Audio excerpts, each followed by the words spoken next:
మీ ఇంట్లో మీతో పాటు మీ కుటుంబ సభ్యులందరూ కూడా సంస్కృతంలో మాట్లాడితే ఆ వాతావరణం ఎంత బాగుంటుంది.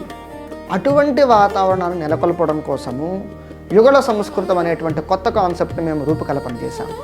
యుగళ సంస్కృతం తాటంక యుగళీభూత తపనోడుపమండల అమ్మవారి యొక్క లలితా సహస్రనామంలో వస్తుంది.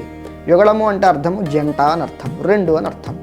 భాష అంటేనే భాషించటం కాబట్టి మీరు సంస్కృతం మాట్లాడాలి అంటే ఇంకొక వ్యక్తికి, ఎదుట వ్యక్తికి సంస్కృతం వచ్చి ఉండాలి. ఆ వ్యక్తి కూడా మీరు మాట్లాడేటువంటి సంస్కృతాన్ని అర్థం చేసుకోగలిగి ఉండాలి. అంటే మీరు మీతో పాటు మీ స్నేహితుడిని అవ్వనివ్వండి, మీ బంధువులు అవ్వనివ్వండి, లేదా మీకు తెలిసిన వాళ్ళు కానివ్వండి, మీరు ఇద్దరిద్దరుగా సంస్కృతం నేర్చుకున్నట్లయితే మీరు నేర్చుకున్న సంస్కృతం ఆ వ్యక్తితో మీరు మాట్లాడగలుగుతారు, ఆ వ్యక్తి మీతో మాట్లాడగలుగుతారు. తద్వారా సంస్కృత వాతావరణము 10 కాలాల పాటు మనతో ఉండగలుగుతుంది.